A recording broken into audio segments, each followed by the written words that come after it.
On October 24, 1944, a 23-year-old American pilot from the carrier Intrepid banked his Grumman Avenger torpedo bomber through a curtain of anti-aircraft fire over the Sibuyan Sea and saw something below him that he could not reconcile with anything. Had been taught about warships. The ship was enormous. It was longer than 3 football fields. It sat in the water like a steel island, trailing a white wake that stretched to the horizon, and it was on fire. Smoke poured from craters in its superstructure. Its bow was noticeably lower than its stern, which meant flooding, which meant torpedoes had already struck below the waterline. Geysers of water erupted around it where bombs had missed, and on its deck, the pilot could see tiny figures running between gun positions, some of them dragging the bodies of other men. And then the ship fired its main guns into the water ahead of his approach, and the ocean itself seemed to explode. Columns of seawater 300 feet tall erupted in his flight path, and the pilot understood with sudden clarity that this ship was trying to swat him out of the sky with its battleship guns. With shells designed to destroy other battleships, the blast wave nearly flipped his aircraft. He had been briefed 90 minutes earlier, standing in a ready room aboard the Intrepid, that his target was a Japanese battleship of unknown class.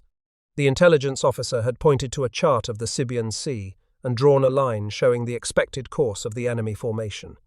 He had said there would be heavy anti-aircraft fire. That was an understatement of a kind that only a man who had never flown into a wall of flak could have made.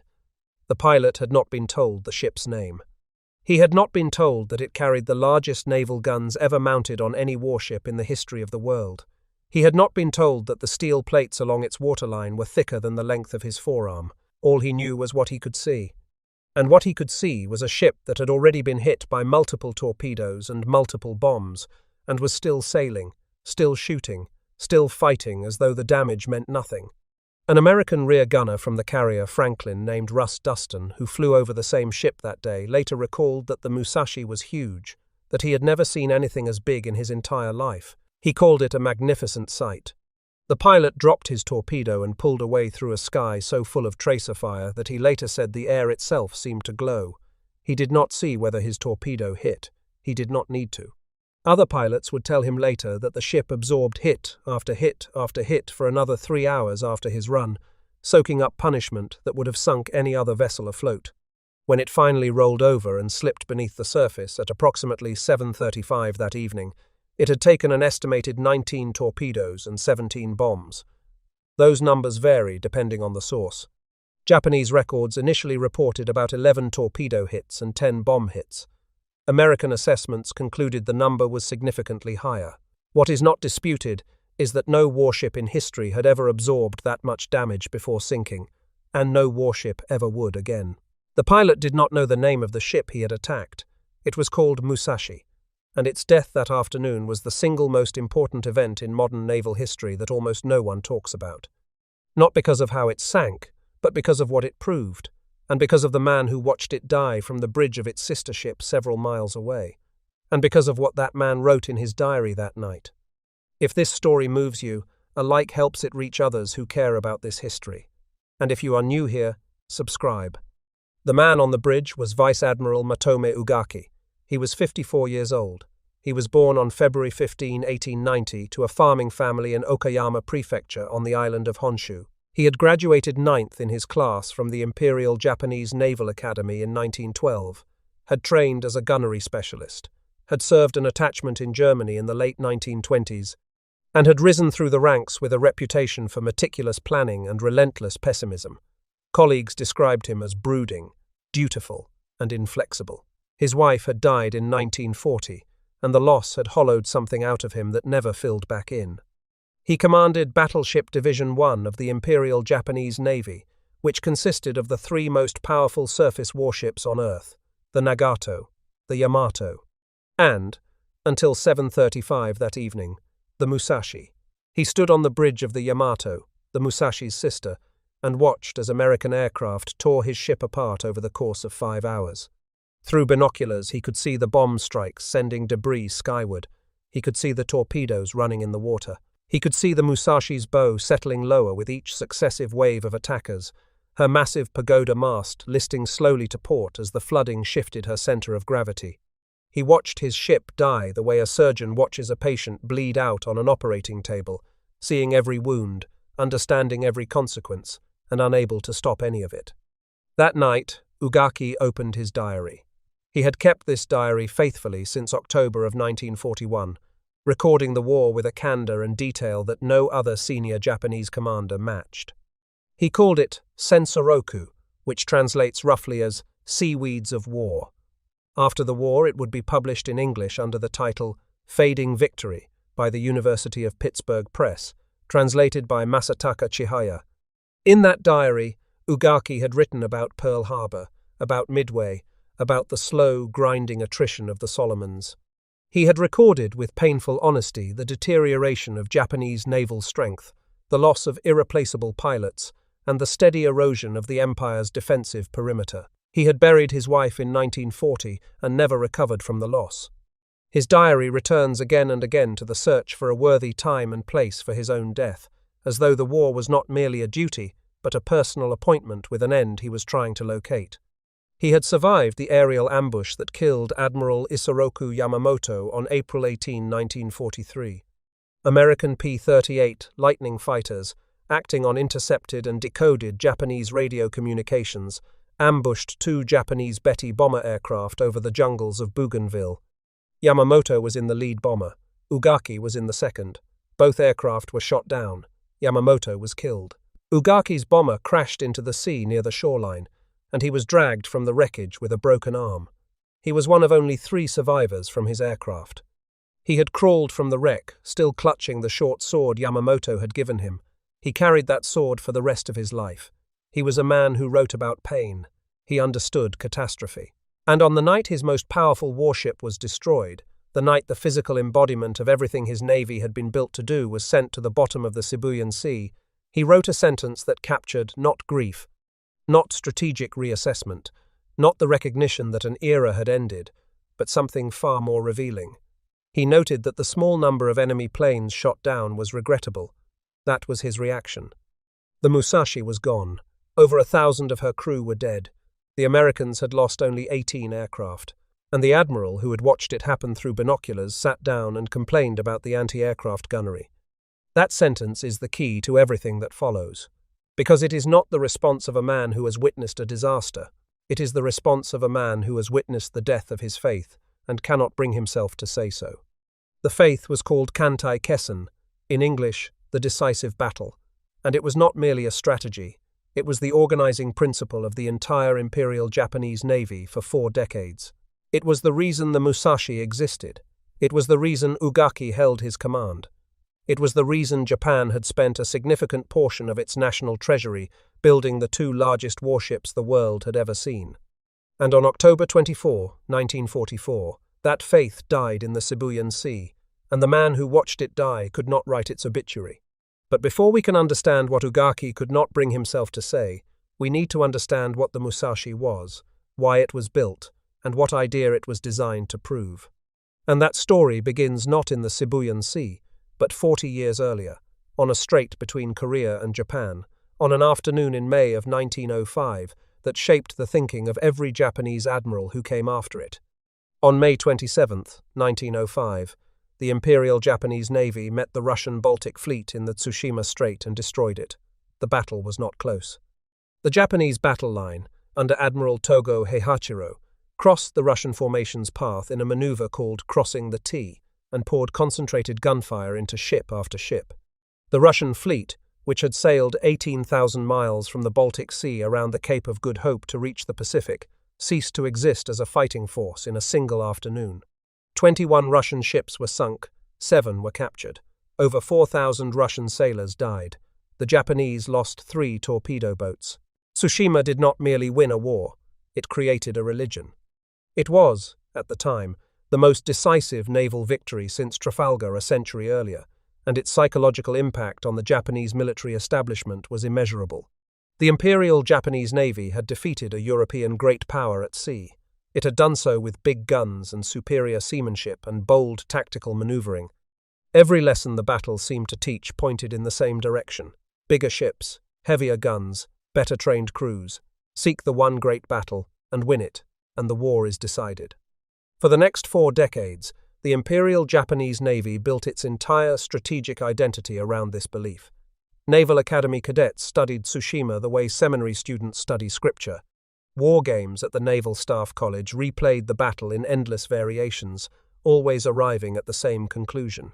The doctrine they built from this battle was called Kantai Kessen, and by the 1930s, it had hardened from a strategy into an ideology that could not be questioned without risking one's career. The Washington Naval Treaty of 1922 and the London Naval Treaty of 1930 had limited the size of the Japanese fleet to a ratio of 3 capital ships for every 5 built by the United States and Britain. Japanese naval planners accepted this limitation publicly. Privately, they decided that if they could not match American quantity, they would exceed American quality. They would build individual ships so powerful, so heavily armed and armored, that each one was worth 2 or 3 of anything the Americans could put to sea. If the ratio was 3 to 5, then each Japanese 3 would have to hit harder than any 2 of the American 5. The result was the Yamato class, 2 battleships, Yamato and Musashi, that were unlike anything the world had ever seen or would ever see again. A 3rd ship of the class, Shinano, was laid down at Yokosuka but was converted to an aircraft carrier during construction after the carrier losses at Midway. Shinano was commissioned on November 19, 1944, and sunk by the American submarine Archerfish just 10 days later on her maiden voyage, making her the largest warship ever sunk by a submarine. Even the ships that were modified to acknowledge the carrier age could not survive in it. Musashi was laid down on March 29, 1938, at the Mitsubishi shipyard in Nagasaki. The secrecy around her construction was extraordinary and almost paranoid. A massive curtain of woven hemp and palm fiber, weighing roughly 400 tons, was strung around the slipway to block the view from the harbour. Workers at the yard were subjected to background investigations. Residents near the shipyard were ordered to stay indoors on the day of her launch, November 1, 1940. Windows overlooking the harbour were boarded shut. The American consulate sat directly across Nagasaki harbour from the Mitsubishi yard, and its staff never grasped what was being built. Official Japanese publications listed the class at 45,000 tons with 40-centimeter guns, a deliberate and massive understatement. American naval intelligence had almost no accurate data on the ships throughout the war, and still listed their main guns as 16-inch as late as July of 1945. When Japan surrendered, the Navy attempted to destroy all technical data and photographs of both ships, leaving Western analysts guessing at their exact specifications well into the Cold War. What was being built was a warship of almost incomprehensible power, a floating fortress that made every other warship on the planet look like a toy. Musashi displaced roughly 72,800 tons, fully loaded. To put that in perspective, that is heavier than a modern American aircraft carrier of the era, heavier than anything that had ever floated. She was 862 feet long. Her beam was nearly 128 feet. Her main armor belt was over 16 inches thick, a wall of hardened steel running the length of the citadel that was designed to stop anything the American Navy could throw at it. Below the waterline, a system of torpedo blisters and void spaces was supposed to absorb the blast of any torpedo ever manufactured. And her primary armament was unlike anything the world had ever seen. 9 guns in 3 triple turrets, each gun measuring 18.1 inches in bore diameter, designated the Type 94. They were the largest naval rifles ever mounted on any ship. No other navy had guns this large. No other navy had attempted guns this large. Each turret weighed approximately 2,774 tons, which meant that a single turret weighed more than many destroyers displaced in total. The shells they fired weighed approximately 1.5 tons each and could reach targets over 26 miles away, far beyond the range of anything in the American fleet. When all 9 guns fired a broadside together, the blast was so violent that crewmen anywhere on the weather decks could be knocked unconscious or killed by the concussion alone. Crew members were warned to take shelter inside the superstructure before the main battery fired. The man who would captain Musashi in her final battle was Rear Admiral Toshihiro Inoguchi. He assumed command on August 12, 1944, and was promoted to Rear Admiral on October 15, just 9 days before the battle that would kill him. Inoguchi was the Imperial Japanese Navy's foremost gunnery theorist, a man who had spent his career refining the mathematics of long-range naval gunfire. He had written technical papers on shell trajectories and armor penetration. He had trained gun crews to hit targets at distances that other navies considered impossible. Musashi herself had served as the combined fleet flagship from February of 1943, replacing Yamato.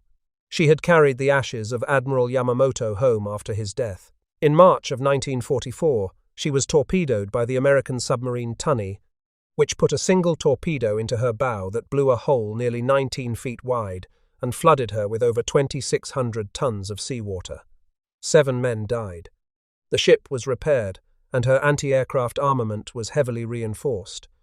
But the Tunny's torpedo had proven something that the architects of the Yamato class did not want to hear. The underwater protection system, the carefully designed torpedo blisters and void compartments that were supposed to make the ship unsinkable, had a weakness near the bow. The armor that was supposed to stop everything had a gap. If any single officer embodied the Kantai Kessen doctrine in human form, it was Inoguchi. The man who believed most deeply in the power of the big gun was given command of the biggest guns ever built. Remember his name, and remember what he believed, because what happened to Inoguchi and to the Musashi on October 24, 1944, was not merely a military defeat. It was the violent falsification of an idea that an entire navy had staked its existence on. But here is the detail that transforms this story from a tragedy into something far darker. An irony so complete that it is almost unbearable. Because the Japanese Navy did not need to wait until 1944 to learn that battleships could be destroyed by aircraft. They had proven it themselves. They had proven it first. They had proven it 3 years earlier. On December 10, 1941, 3 days after Pearl Harbor, Japanese land-based torpedo bombers and high-level bombers operating from airfields in Indochina attacked a British naval force called Force Z off the east coast of Malaya. Force Z consisted of the modern battleship HMS Prince of Wales and the battlecruiser HMS Repulse, 2 of the most powerful warships in the Royal Navy. They were underway at sea. They were defending themselves with anti-aircraft fire. They had experienced crews and competent commanders, and Japanese aircraft sank both of them in under 2 hours. It was the first time in history that capital ships had been sunk by air power alone, while steaming under their own power and actively resisting attack.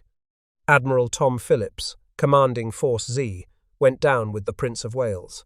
When the news reached London, Winston Churchill later wrote that in all the war he never received a more direct shock.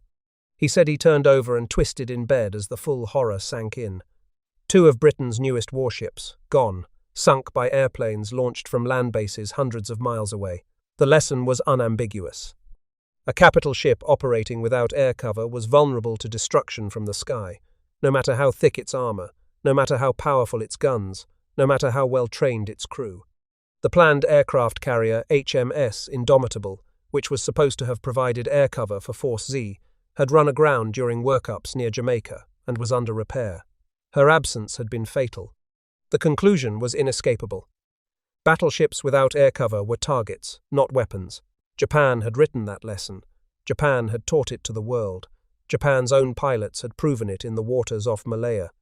And then Japan spent the next 3 years building, deploying, and betting its national survival on the largest battleships in history, as though the lesson did not apply to them. As though the rules their own aviators had proven against British ships would somehow not apply to Japanese ships, as though Japanese steel was different from British steel, as though the armor on the Musashi could stop what the armor on the Prince of Wales could not. The man who understood this contradiction better than anyone was the man Ugaki had served under for 2 years as Chief of Staff. Admiral Isoroku Yamamoto, the commander of the combined fleet, the architect of the Pearl Harbor carrier strike, had opposed the construction of Yamato and Musashi from the beginning. He called battleships elaborate religious scrolls that old people hang in their homes as a matter of faith, not reality. He said that in modern warfare, battleships would be as useful to Japan as a samurai sword. And when fellow admirals argued that only a battleship could sink a battleship, Yamamoto answered with an old proverb. He said that the fiercest serpent may be overcome by a swarm of ants. The serpent was the super battleship, the ants were carrier aircraft, and Yamamoto was right. Ugaki, who had stood beside Yamamoto on the bridge of the Yamato when she served as the combined fleet flagship, who had helped plan the carrier strike on Pearl Harbor that proved air power could cripple a battle fleet in a single morning, knew he was right. The evidence was everywhere.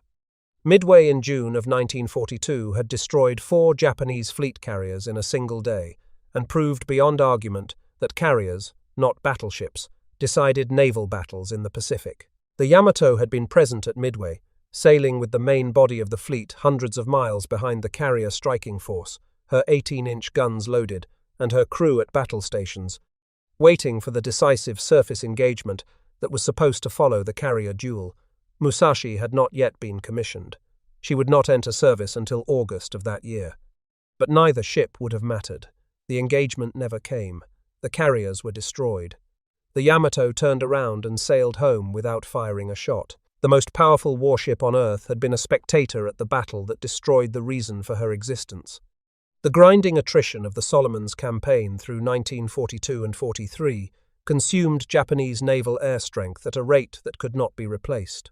Experienced carrier pilots, the men who had struck Pearl Harbor and ravaged the Indian Ocean, were killed faster than new ones could be trained. The Battle of the Philippine Sea in June of 1944, which American pilots called the Great Marianas Turkey Shoot, obliterated what remained of Japan's carrier-trained pilots, with American fighters shooting down over 300 Japanese aircraft in a single day.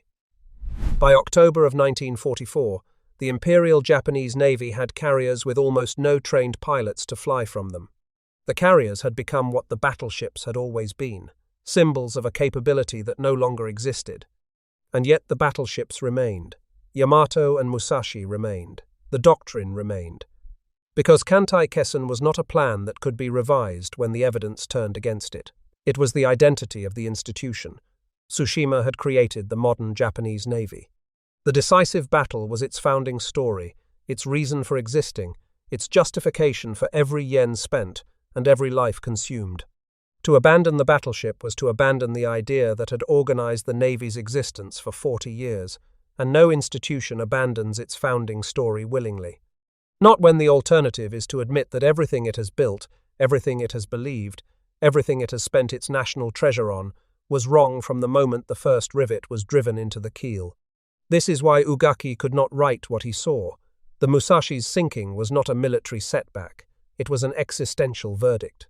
And the man who watched it could not accept the verdict, because accepting it would have required him to dismantle the faith that had organized his entire professional life. Now, let us go to the Sibuyan Sea and watch the faith die.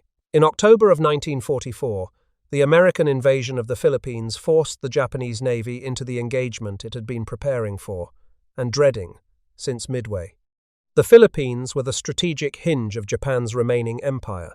They sat astride the sea lanes connecting Japan to the oil fields of the Dutch East Indies, the oil that powered the fleet, the oil without which the Yamato and Musashi were nothing but steel monuments anchored in harbors.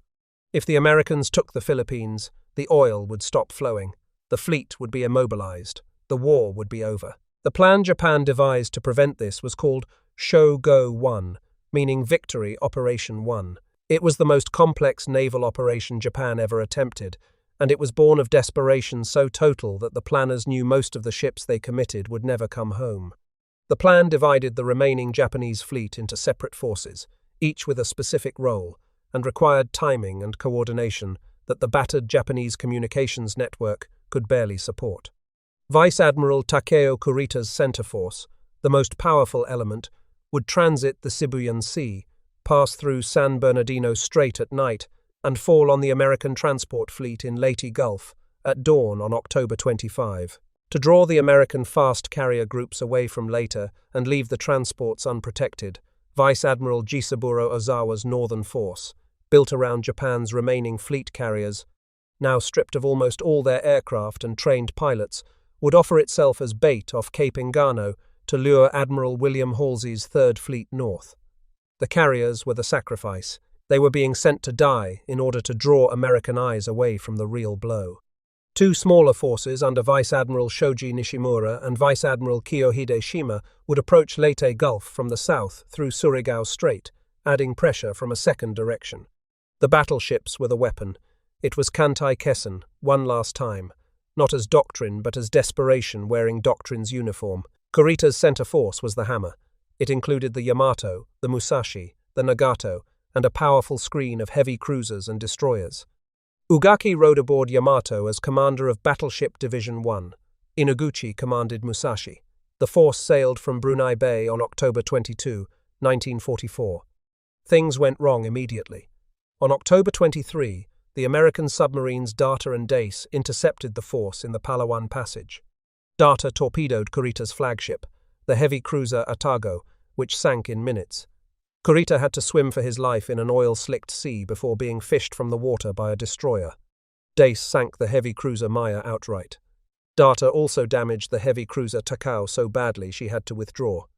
Kurita, shaken and exhausted and still drying out from his swim, transferred his flag to the Yamato. He had not slept. He would not sleep for 3 days.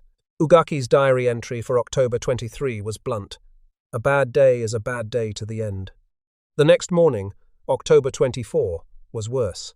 At approximately 0810, a reconnaissance aircraft from the carrier Intrepid spotted Kurita's force transiting the Sibuyan Sea. Within 2 hours, the first strike package was airborne. 6 American carriers from Task Force 38, Intrepid, Cabot, Essex, Lexington, Enterprise, and Franklin. They would ultimately launch approximately 259 sorties against the force, over roughly 5 hours. Nearly all of them concentrated on a single target, the Musashi. The attacks began at approximately 10:25. 8 Curtiss Helldiver dive bombers from Intrepid rolled into their dives over the Musashi. The first bomb struck the roof of the No. 1 main gun turret and bounced off the hardened steel without penetrating. But it proved something. The Americans could reach the ship. More bombers followed, then Grumman Avenger torpedo bombers at wave height, boring in through a blizzard of anti-aircraft fire to drop their fish into the water at close range. A torpedo struck the Musashi amidships on the port side. Another hit jammed the primary main battery fire director on its ball race. The Musashi's 46-centimeter main guns had been fitted to fire a special anti-aircraft shell called the Type 3, a massive round designed to burst in the air and scatter thousands of incendiary fragments across a wide area. The crew switched to a backup director, but the damage degraded the accuracy of those enormous guns at the worst possible moment. The largest weapons ever put to sea were struggling to defend the ship they were mounted on. Inoguchi ordered counter-flooding to correct the developing list. Musashi slowed. The formation moved ahead. The second wave struck. Then a third, from Essex and Lexington, in the early afternoon. Each wave added more bomb and torpedo hits. The bow settled lower. The ship's speed dropped. Damage control parties worked in flooded compartments below the waterline, in darkness lit only by emergency lanterns, shoring up bulkheads, and pumping seawater out of spaces that filled as fast as they could be emptied. The fourth wave was devastating. Aircraft from the carrier Enterprise scored multiple 1,000-pound armor-piercing bomb hits that penetrated the upper decks and detonated inside the ship, wiping out the forward damage control team. Torpedoes opened the starboard bow and flooded additional compartments. Speed dropped to approximately 13 knots. Musashi was falling behind the formation. The other ships pulled ahead. She was alone. The final wave arrived at approximately 15:25. 37 aircraft from Intrepid, Franklin, and the light carrier Cabot attacked simultaneously from multiple angles, boxing the ship so that no evasive turn could avoid every torpedo. Torpedoes slammed into both sides of the hull. Bombs cratered the superstructure. By the time the last aircraft pulled away, the Musashi was listing heavily to port, her bow nearly awash, her speed barely enough to maintain steerage. Inside the ship, Inoguchi did everything his training had prepared him to do and more. He shifted ballast. He counter-flooded. He ordered compartments sealed with men still inside them, because the alternative was losing the ship faster. The men in those compartments knew what the order meant. They knew the hatches were being dogged shut above them. Some of them pounded on the steel. Some of them did not. The sound of water rushing into sealed spaces, the screaming of steel under stress, the percussion of bombs detonating on the upper decks transmitted through the hull like the beating of a monstrous drum. These were the sounds of the Musashi's death, heard from the inside by men who could not escape. Inoguchi tried to steer for the nearest coastline, hoping to beach the Musashi on one of the Sibuyan Sea's islands and save what remained of his crew. The The ship would not answer the helm. The rudder was damaged. The flooding had shifted her balance so far forward that the screws were partially out of the water, reducing thrust. The damage was beyond anything the ship's designers at Mitsubishi had imagined, because the designers had imagined a gun duel with another battle line, a concentrated exchange of heavy shells lasting perhaps an hour. They had not imagined 5 hours of relentless air attack by over 200 carrier aircraft approaching from every direction simultaneously. By approximately 1915, the list had reached roughly 12 degrees and was increasing. Inoguchi ordered the crew to stand by to abandon ship. He called his executive officer, Captain Kenkichi Kato, to the bridge. He handed Kato his personal notebook. He told Kato to survive. Then Inoguchi retired to his cabin to go down with his ship. The gunnery theorist, the man who had spent his entire career perfecting the weapon that had proven irrelevant against the weapon that was killing him, chose to die inside the steel monument to the doctrine he had served. He was never seen again. At approximately 1930, the list reached 30 degrees. Kato gave the order to abandon ship. Men slid and tumbled across decks that had become steep inclines, grabbing at anything bolted down, some of them falling into the water as the hull rolled beneath them. At approximately 1935, the Musashi rolled to port, her massive hull capsizing slowly, almost gently, and then plunged bow first beneath the surface of the Sibuyan Sea.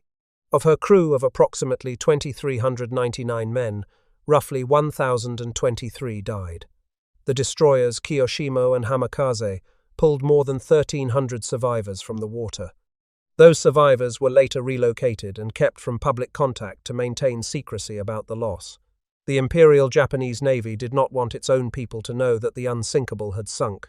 From the bridge of the Yamato, Ugaki had watched the entire thing. 5 hours of watching. 5 hours of seeing the bombs fall and the torpedoes strike and the bow settle lower and the list increase and the speed drop and the formation leave the Musashi behind. And that night he sat down and wrote that the anti-aircraft gunnery had been inadequate. Consider what that sentence reveals. It is not denial in the ordinary sense. Ugaki was too intelligent for simple denial. His diary elsewhere shows that he harbored genuine doubts about the decisive battle strategy. He questioned the combined fleet's planning. He criticized the wasteful deployment of surface forces in battles they could not win.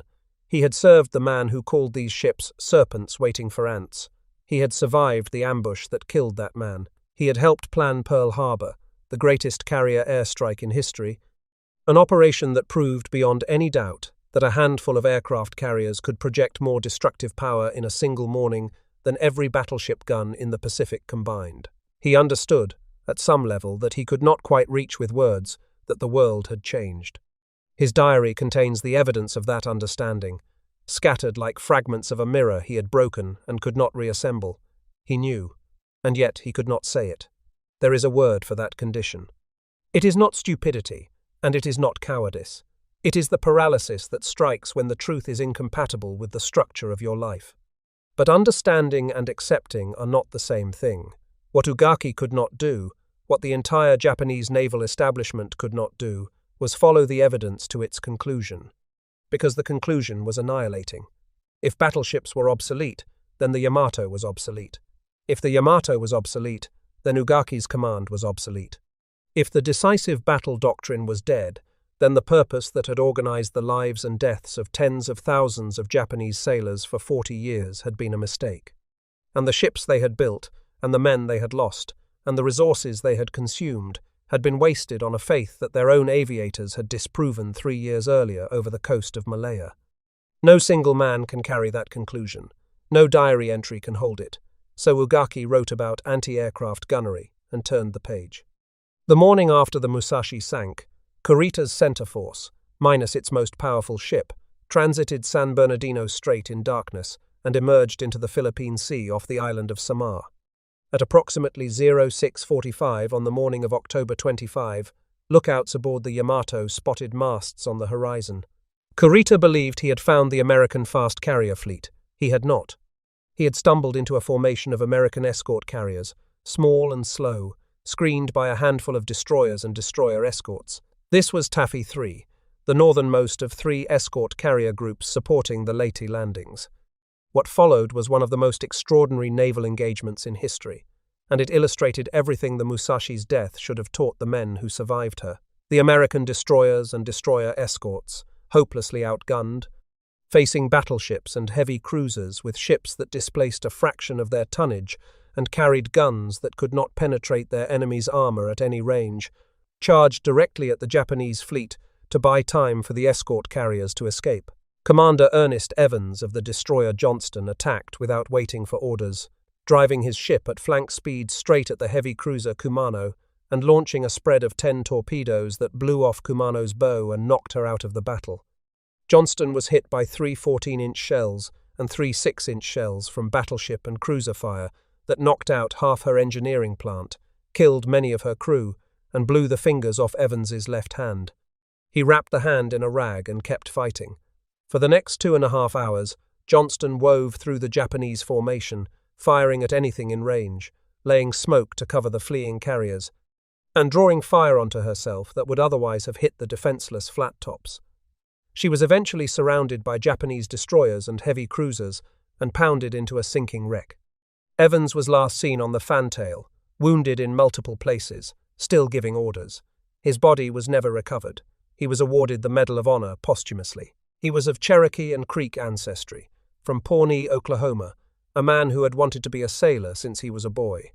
Then, with Leyte Gulf seemingly open before him and the American transports apparently undefended, Kurita made the decision that historians have debated ever since. He turned his fleet around and withdrew. The reasons remain disputed. He had not slept in 3 days. He misidentified the escort carriers as fleet carriers. He received a false report of a powerful American carrier force approaching from the north. He feared being trapped inside the Gulf with no air cover.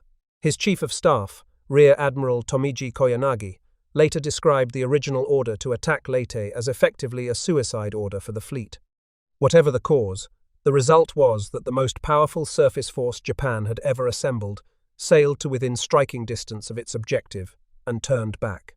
The decisive battle had come at last, and it had been decided not by great guns in a climactic duel between battle lines, but by submarine torpedoes, carrier aircraft, an exhausted admiral, and a handful of American destroyer captains who threw their ships at a battleship fleet and refused to stop. Everything Kantai Kessen had promised, everything the Musashi had been built to deliver, had been proven wrong in the space of 48 hours.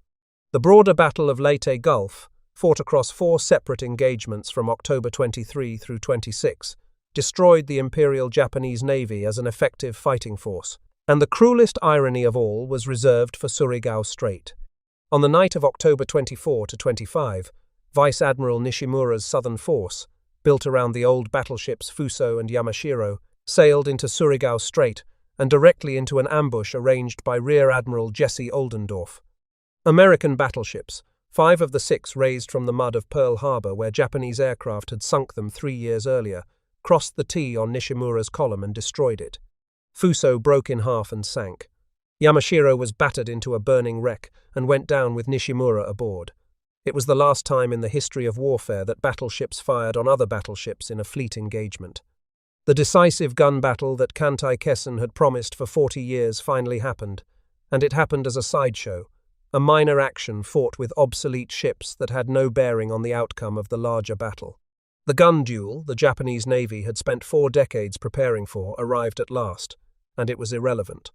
Off Cape Engano, Ozawa's decoy carriers succeeded in luring Halsey north, the one part of the Japanese plan that worked perfectly, but the carriers and their skeleton air groups were destroyed in the process.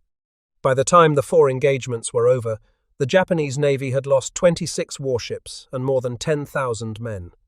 The Imperial Japanese Navy would never fight as a coherent fleet again, but the doctrine still was not dead, not in the minds of the men who had built their lives around it, and its final act would come 6 months later in an operation so futile that even the officers ordered to carry it out recognized it for what it was. On April 7, 1945, the Yamato sailed from Japan on a one-way mission to Okinawa. The operation was called Ten Go, meaning Operation Heaven. The name was not chosen carelessly. The plan was to fight through the American fleet, beach the Yamato on the shore of Okinawa, and use her 18-inch guns as fixed artillery, firing until her ammunition was exhausted and her hull was destroyed. The crew was ordered fueled for a single passage. Whether the fuel depots actually loaded more than that has been debated by historians, but the intent was clear. There would be no return voyage. The surviving crewmen were expected to go ashore and fight as infantry until they were killed.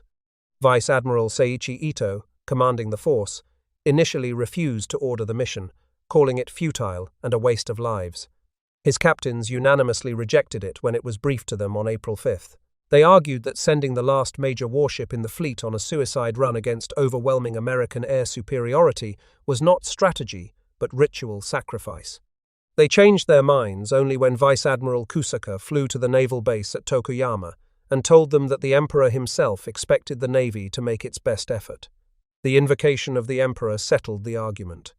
Crews were told the nature of the mission and given the chance to stay behind. Almost none did.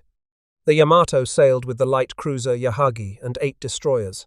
She was spotted almost immediately by the American submarines Threadfin and Hackleback as she transited the Bungo Strait between Kyushu and Shikoku. The submarines reported her position, course, and speed. There would be no surprise. On the afternoon of April 7th, approximately 280 aircraft from Task Force 58 descended on the Yamato. The American pilots had learned from the Musashi's sinking 6 months earlier. The Musashi had survived as long as she did, partly because torpedo hits were distributed across both sides of the hull, allowing counterflooding to correct the list. This time, the torpedo bombers were briefed to concentrate almost exclusively on the port side, stacking the hits to accelerate the list beyond what counterflooding could correct. Dive bombers coordinated with strafing fighters that suppressed the anti-aircraft batteries, killing and wounding gun crews on the exposed weather decks, while torpedo planes used the distraction to make their runs at low altitude. The Yamato fought back with everything she had. Her anti-aircraft batteries threw up a wall of fire. Her main guns fired Type 3 anti-aircraft rounds into the approaching formations. But there were too many attackers, coming too fast, from too many directions. The Yamato absorbed approximately 11 torpedo hits, at least 8 of them on the port side, and at least 6 bomb hits, in roughly 2 hours. Her rudder jammed, locking her into a slow turn. Her speed dropped to 8 knots.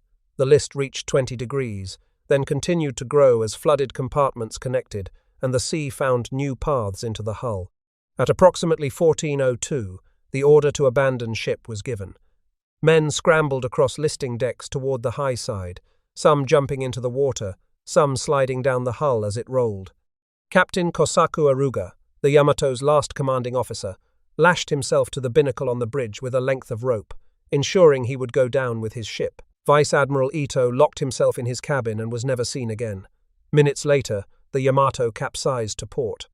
As she rolled, her forward magazines, containing hundreds of 18-inch shells, each weighing 1.5 tons, detonated in a cataclysmic explosion.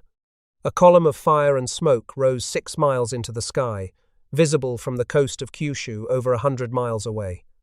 American pilots circling overhead said the mushroom cloud resembled a small atomic blast.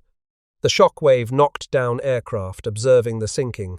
Of her crew of approximately 3,332 men, only 269 survived.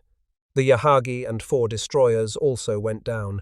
The Americans lost 10 aircraft and 12 men. The 2 largest and most powerful battleships ever built had both been destroyed by carrier aircraft without ever firing their main guns at an enemy surface warship in a decisive engagement. The fiercest serpent had been overcome by a swarm of ants, exactly as Yamamoto had predicted, and the ants had not even needed to swarm in overwhelming force. They had simply shown up with the right weapons, in sufficient numbers, and killed the serpent from above while it thrashed helplessly in the water below. Now there is one more chapter to this story, and it does not take place at sea. It takes place on an airfield on Kyushu, on the last day of the war, and it involves the man who started this story, the man who watched the Musashi die and could not write what he saw. After Leyte Gulf, Ugaki was recalled to Japan. In February of 1945, he took command of the 5th Air Fleet based on Kyushu. His new assignment was not battleships, it was kamikaze operations. The man who had commanded the largest naval guns in history was now sending young men in single-engine dive bombers on one-way missions to crash into American ships off Okinawa. The irony of his position was total. The weapon he now commanded, the aeroplane, was the same weapon that had killed the Musashi. The tactic he now employed, the suicide dive, was an admission that conventional naval warfare had failed. And the ships he was sending his pilots to destroy were the same ships, aircraft carriers and their escorts that had rendered his beloved battleships irrelevant. He directed the mass Kikusui attacks, named for the chrysanthemum crest of a legendary medieval warrior, against the Okinawa invasion fleet through the spring and summer of 1945. 10 major waves of kamikaze aircraft, nearly 1,500 planes in total, were hurled at the American fleet between April and June. They caused terrible casualties. Dozens of American ships were damaged. Several were sunk, but they did not stop the invasion. They did not turn the tide. They proved only that bravery without strategic purpose is self-destruction dressed in honor. In his diary, Ugaki wrote that he was glad to see that this kind of attack method had come to the fore without compulsion, displaying what he called the glorious way of warriors. The battleship admiral had transferred his faith from steel and gunpowder to flesh and aviation fuel, and he did not appear to notice the contradiction. He had spent his career believing that the big gun would decide the war. Now he believed that the willing death of young men would decide it instead. Both faiths were wrong, but faith does not require evidence. It requires only the inability to live without it. On August 15, 1945, Emperor Hirohito broadcast his recorded message announcing Japan's surrender. Ugaki was at an airfield on Kyushu. The broadcast was garbled by static, and Ugaki later wrote that he could guess at most of what the emperor said. It did not matter. He had already decided what he would do. He opened his diary for the last time. He wrote that he had never been so ashamed of himself. He wrote that as an officer entrusted by the throne, he had met this sad day. He noted that no formal ceasefire order had yet reached his command, and he reasoned that he alone bore the blame for failing to destroy the enemy. He would make one final attack. At 4 in the afternoon, he drank a last toast with his staff officers. He stripped the rank insignia from his dark green uniform. He picked up the short samurai sword that Admiral Yamamoto had given him years before, the sword he had carried since the day Yamamoto was killed, the sword of the man who had warned him that the serpent could not survive the ants. He walked to the flight line. 11 Yokosuka D-4Y Suisei dive bombers waited on the tarmac. Ugaki had requested 5 aircraft. The unit commander insisted on launching at full strength. 22 young airmen stood beside their aircraft, wearing headbands with the rising sun emblem. A young airman named Akiyoshi Endo, whose place on the mission Ugaki had taken, refused to be left behind and forced his way into the rear seat of the admiral's aircraft. The plane that was meant to carry 2 men took off carrying 3. Ugaki's final radio transmission came at approximately 19:24 that evening. He reported that he was diving on an enemy vessel off Okinawa. American Navy records show no successful kamikaze strike on any vessel that day. His aircraft almost certainly crashed into the sea off the Ryukyu Islands near the island of Iheajima. Wreckage containing 3 bodies was recovered the following morning. His diary, which he had instructed must never fall into enemy hands, ends on August 15, 1945. His final written words express his intention to die, displaying what he called the real spirit of a Japanese warrior. Consider the arc of this man's war. In December of 1941, the Japanese Navy proved that air power could destroy capital ships at sea. In October of 1944, Ugaki watched American air power destroy the Musashi, the most powerful capital ship his navy had ever built. In April of 1945, the same fate took the Yamato, the Musashi's sister, in an even more lopsided engagement.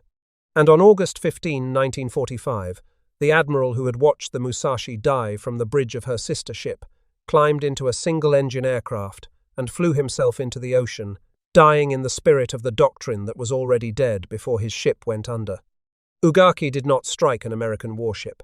He struck the water. The last act of the battleship admiral was to become a kamikaze who missed his target on a day the war was already over. There is a specific kind of tragedy in that. Not the tragedy of a brave man dying for a lost cause. The tragedy is deeper. Ugaki died for a principle that he himself had watched disproven. He had stood on the bridge of the Yamato and seen what carrier aircraft could do to the most heavily armored warship on the planet. He had survived the death of the man who told him the battleship was obsolete. He had spent his final months commanding the very weapon, the airplane that had killed the thing he loved, and he still could not release his grip on the faith that the evidence had buried. The Musashi's wreck was found in March of 2015 by a research team funded by Microsoft co-founder Paul Allen. It lies in pieces on the floor of the Sibuyan Sea at a depth of approximately 1,000 meters. The hull is broken, confirmation that the ship suffered a catastrophic internal explosion as she sank. Her 46-centimeter gun turrets, each weighing more than a destroyer, were found scattered across the seabed, separated from the hull by the force of the detonation. The largest weapons ever mounted on a warship rest in the dark at the bottom of the Philippine Sea, aimed at nothing, defending nothing, proving nothing except that the size of a weapon is not the same as its relevance. Inoguchi lies with his ship. The gunnery theorist died inside the instrument of his theory. Yamato lies in a grave in Tokyo, the man who warned them all, killed by the kind of air attack he had spent his career telling the Navy to prepare for. Ugaki lies somewhere in the waters off the Ryukyu Islands, in an airplane, with a sword. At the bottom of the ocean he spent his life trying to rule with guns that could not save him. And the lesson that none of them could fully accept, the lesson that Japan itself had taught the world over the coast of Malaya on December 10, 1941, is the lesson that every institution built around a single idea must eventually confront. The weapons you built your identity around will be made obsolete. The doctrine you staked everything on will be overtaken by a technology you did not take seriously, and the proof will not come from some distant, abstract source. It will come from the same innovation you pioneered and then failed to follow to its conclusion. Japan proved that air power could kill a battleship, and then Japan lost its greatest battleships to air power. And the admiral who watched the first one die could not bring himself to write what it meant. That silence in Ugaki's diary on the night of October 24, 1944, is the sound of a man watching his faith sink beneath the waves and choosing to write about anti-aircraft gunnery instead. Now you know what Admiral Ugaki wrote after watching the Musashi go down. And now you know why what he did not write matters more. Thank you for spending these minutes with this history. If this story reached you, a like is the single best way to help it find others who care about these events. If you are not subscribed, now is a good time. And the bell ensures you do not miss one of these. I would love to hear where you are watching from today. And if you have a connection to naval history, a grandfather who served in the Pacific, a family story about a ship or a sailor or a battle, tell me about it in the comments. Every one of those men carried a story like the ones you just heard. Most of them never told it. This is how we make sure they are not forgotten.